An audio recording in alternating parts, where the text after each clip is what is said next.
Hello दोस्तों, मैं आज आपके लिए ऐसी एक चुड़ैल की कहानी लेके आया हूँ जो कि मेरे दोस्त पिंटू ने मेरे को बताई थी। तो आइए कहानी शुरू करते हैं।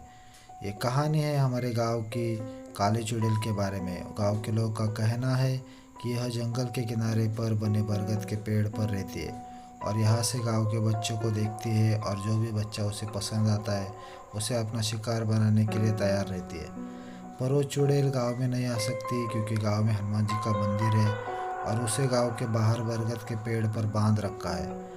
पर इसलिए वो चुड़ैल किसी बच्चे को उस पेड़ तक आने का इंतज़ार करती है और फिर उसे अपना वश में करके मार कर खा जाती है। ऐसे गांव के लोगों का कहना है।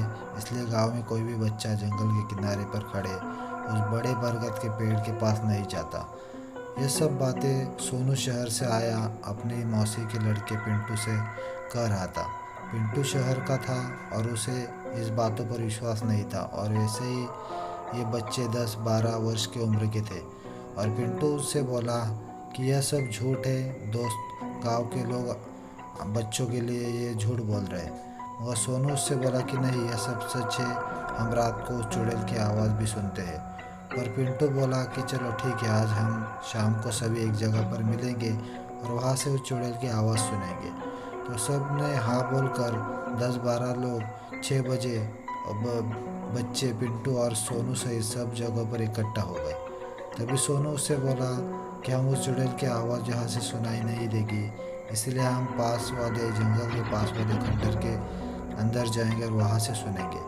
सभी बच्चे वहाँ पर जाकर खड़े हो गए और उस खंडर में जाकर उस चुड़ैल की आवाज़ सुनने लगे और किसी को भी आवाज़ सुनाई नहीं दी। तभी पिंटू बोला कि मैंने पहले ही कहा था, गाँव वाले बस बच्चों को डराने के लिए चुड़ैल की कहानी बनाती है। सभी बच्चे बोले कि नहीं, ऐसा नहीं है, रोज़ वो चुड़ैल रात में हंसती है और सभी से बोलती है कि मेरे पास आओ, मैं भूखी हूँ। ऐसे कहकर सभी बच्चे उस जगह पर जाने लगे और पिंटू भी उनके साथ मजाक करते हुए सब बच्चों के साथ घर की तरफ जाने लगा। सब बच्चे आगे थे और पिंटू उसके पीछे पीछे चल रहा था। थोड़ी दूर होने के बाद पिंटू ने कहा कि मुझे हंसने की आवाज़ सुनाई आने लगी कि पिंटू मेरे पास आओ, मैं भूखी हूँ। यह सुनकर पिंटू के रोंगटे खड़े हो गए, उसके हाथ पैर कांपने लगे और उसने मुंह से आवाज़ भी नहीं निकल रही थी। फिर उसने अपने भाई सोनू को आवाज़ लगाई और सोनू और बाकी बच्चे उसके पास दौड़कर आए और बोले कि अरे तुझे क्या हो गया, तू यहाँ पर क्यों काँप रहा है।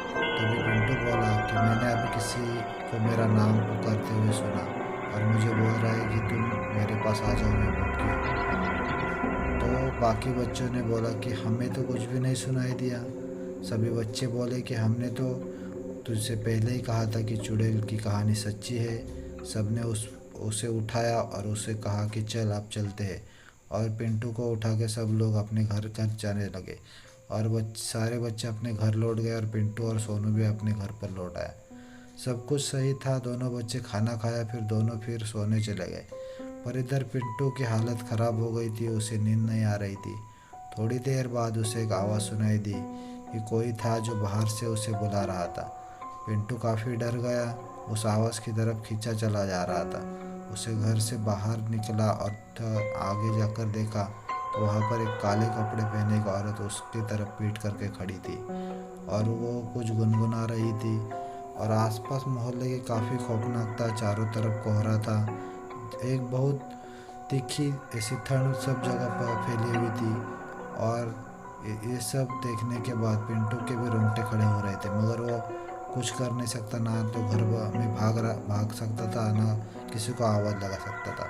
वो उस काले कपड़े वाले औरत के पीछे पीछे पिंटू जा रहा था और उसे वश में कर लिया था वो चुड़ैल ने। और वो गांव से होकर चुड़ैल बरगद के पेड़ तक उसे लेकर गई। थोड़ी देर बाद बरगद के पेड़ के पास पिंटू खड़ा हो गया और उसे होश आया। तभी उसने देखा कि घर में ना होकर वो बड़े से बरगद के पेड़ के पास खड़ा था। ये देखकर वो काफ़ी डर गया और चिल्लाने लगा कि मैं यहाँ कैसे आया, मम्मी पापा आप कहाँ हो, मुझे यहाँ से डर ले जाओ, मुझे डर लग रहा है। तो ये सब कहने के बाद वो चुड़ैल ऊपर से कहने लगी कोई फ़ायदा नहीं है, यहाँ पर कोई आने वाला नहीं है, रात के टाइम पर कोई आने वाला है, तू अब मेरा शिकार बनेगा। ये सब सुनकर पिंटू की हालत काफ़ी ख़राब हो चुकी थी, उसके आंखों में आंसू थे, वो डर के मारे इधर उधर देख रहा था और थर थर काँप रहा था। उसके हाथ पैर भी ठंडे पड़ गए थे।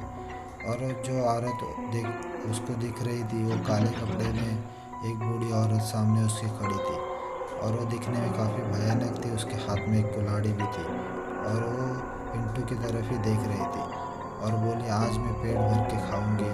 गाँव में बहुत दिनों से कोई शिकार नहीं आया था। ये कहकर वो ज़ोर ज़ोर से हंसने लगी और एक झटके में उसके सामने आकर खड़ी हो गई।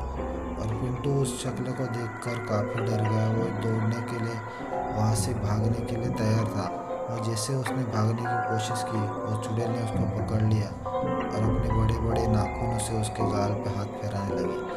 मगर उसी एक नाखून में से, उसके उंगलियों में से एक नाखून ने उसके गाल पर हल्का सा कट लग दिया।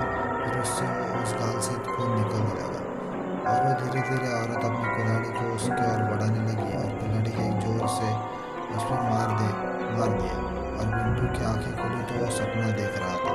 थोड़ी देर में उसे यकीन नहीं हो रहा था कि यह सपना है या सच है। और जैसे ही वो फ्रेश होने चला गया, तभी उसके चेहरे धोते वक्त उसने चेहरे पर एक गाल पर एक नाखून के कट का निशान देखा और समझ गया। उसको समझ नहीं आ रहा था कि यह सपना था या हकीकत थी। फिर उस दिन उसने माँ से कहकर अपने शहर के लिए वापस लौट गया और पिंटू के साथ जो कुछ भी हुआ एक सपना था, यह सब सच था। ये पिंटू हमेशा याद रखने वाला था। वो बरगद का पेड़ आज भी वहाँ पर वही चुड़ैल के साथ आज भी वो अपने शिकार का इंतज़ार कर रहा है। कहानी पसंद आए तो चैनल को सब्सक्राइब करो और वीडियो को लाइक ज़रूर करना।